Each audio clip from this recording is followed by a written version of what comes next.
Welcome to our channel. जैसे कि आप सभी देख पा रहे होंगे कि आज क्लास 9 का फर्स्ट क्लास है। जैसे कि आप सभी देख रहे होंगे यहाँ, ठीक है ना। बायोलॉजी का आज क्लास चलेगा, ह्यूमन आइज के बारे में चलेगा क्लास। और ये जो है क्लास एकलव्य सर के द्वारा चला जाएगा। जैसे कि आप सभी देख पा रहे हैं, ये हम लोग का थंबनेल है, ठीक है। क्लास 9 का स्टार्ट हम लोग करने वाले हैं। आप लोग जितना भी है जल्दी से जल्दी लाभ जुड़ जाइए। ह्यूमन आइज मानव नेत्र है, जैसे कि हम लोग आज पढ़ेंगे इसके बारे में। ह्यूमन आइज के बारे में, मानव नेत्र के बारे में पढ़ेंगे। जैसे कि सबसे पहले आप इसका चित्र देख लीजिए। ये ह्यूमन आइज है, मानव नेत्र है, ठीक है ना। और इसका जो है किन प्रकार के नाम से हम लोग जानते हैं, ठीक है ना। पर्यायवाची शब्द के रूप से हम एक बार जानने की कोशिश करते हैं।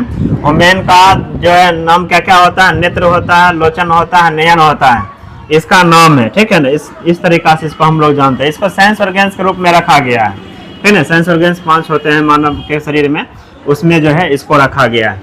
अब देखिए आंखों का वजन कितना होता है? 7 से 8 ग्राम होता है, ठीक है ना। इसका एक आंख का जो वजन होता है 7 से 8 ग्राम होता है। उसके बाद आंखों में जो हड्डियों की संख्या होता है 6 होता है। आंखों की रंगीन भाग जो होता है इरिस कहलाता है। आंखों का पीछे की परत रेटिना कहलाता है। आंखों के सामने का परत कॉर्निया कहलाता है। मानव नेत्र लेंस जो होता है ओवेलिंग होता है। जैसे कि आप अभी सभी सब देख लीजिए। उसके बाद जाकर हम आपको चित्र वाइज जो है ना, पिक्चर के अनुसार जो है दिखाने की कोशिश करेंगे कौन सा कौन भाग होता है, ठीक है ना। इसमें हम लिख करके दर्शा भी दिए हैं, देख लीजिएगा। थोड़ा हम ऊपर स्किप कर करके देखते हैं, ठीक है। तो आगे हम लोग देखते हैं, चलते हैं कैसे मतलब होता है। उसके बाद देखिए मनुष्य की आंखों में कितने मीटर तक देख सकती है आंखों, ठीक है ना। 23 से लेकर के 23 मिलीमीटर तक देख सकती है मनुष्य, ठीक है ना। आंखों में अगर सपोज मान लीजिए कि एक आंख से 23 मिलीमीटर देखता है तो दोनों आंख से उतनी देखेगा, ठीक है। हाँ, ऐसा ऑब्जेक्टिव में पूछ दिया जाता है कभी कभी सवाल। उसके बाद आंखों में कितने लेंस होते हैं, ठीक है ना। 1 पारदर्शी व उभयतर लेंस होते हैं। उसके बाद जाकर के आंखों की दृष्टि सीमा क्या है, ठीक है, 25 सेंटीमीटर अनंत दूरी तक है, ठीक है ना। उसके बाद जाकर के हम लोग आगे देखते हैं मनुष्य की आंख कितनी डिग्री तक देख सकता है।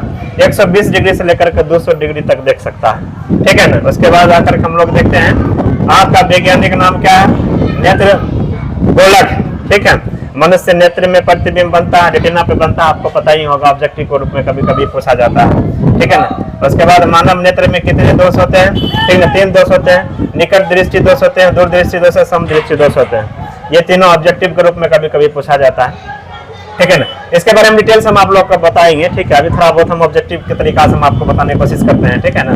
ओके ना, नेक्स्ट देखते हैं हम लोग आंखों के सभी भाग का उसका वजन जो होता है, देख लेते हैं हम लोग क्या क्या वजन है, क्या क्या भाग होता है, ठीक है। कॉर्निया के वजन जो होता है 0.5 से लेकर के 0.6 ग्राम होता है। लेंस का वजन जो होता है 0.2 से लेकर के 3 ग्राम तक होता है। रेटिना का जो होता है 0.4 से लेकर के 0.5 ग्राम तक होता है। मैक्यूला का जो होता है 0.02 से लेकर के 0.03 ग्राम तक होता है, ठीक है ना। उसके ठीक नर्व्स, ठीक है ना, इसका जो वजन होता है 0.1 से लेकर के 0.2 ग्राम तक होता है। आइरिस का जो होता है 0.1 से लेकर के 0.2 ग्राम तक होता है। और आप लोग को पता होना चाहिए कि जी हम लोग का चेहरा जो है, ठीक है ना, फेस जो है टोटल कितना हड्डी से बना हुआ रहता है? 14 हड्डी से बना हुआ रहता है, ठीक है ना। इस तरीका से आंखों में होने वाले रोग जो होता है, आंख में 3 प्रकार का रोग होते हैं, ठीक है ना। रोटोनी होता है, मोतियाबिंद होता है, ग्लूकोमा होता है। 3 रोग इसमें पाया जाता है, ठीक है ना। इस तरीका से हम लोग मानव के नेत्र के बारे में जानने की कोशिश किए हैं। और पिक्चर के अनुसार आप देख सकते हैं, ये सब जो है पिक्चर के अनुसार हम समझाने की कोशिश किए हैं। और ऊपर में भी देख लीजिए, ये पिक्चर आप लोग देख करके समझ सकते हैं, ठीक है ना, कि कैसा है नहीं है, कौन सा भाग कौन सा है, आप पिक्चर देख लीजिए, ठीक है ना। जैसे कि नेत्र लेंस, इसको हम लोग नेत्र लेंस कहते हैं, ठीक है ना। उसी तरीका से आप सबको आप देख लीजिए पिक्चर। और इधर भी पिक्चर दिया गया है, इधर देख लीजिए, ये पिक्चर के अनुसार आप समझ लीजिए, ठीक है ना। ये आपका था ऑब्जेक्टिव। और क्लास इसके बारे में बेहतर से और विस्तार रूप से हम लोग समझने की कोशिश करेंगे, ठीक है। ये ऑब्जेक्टिव समझने की हम आपको कोशिश किए।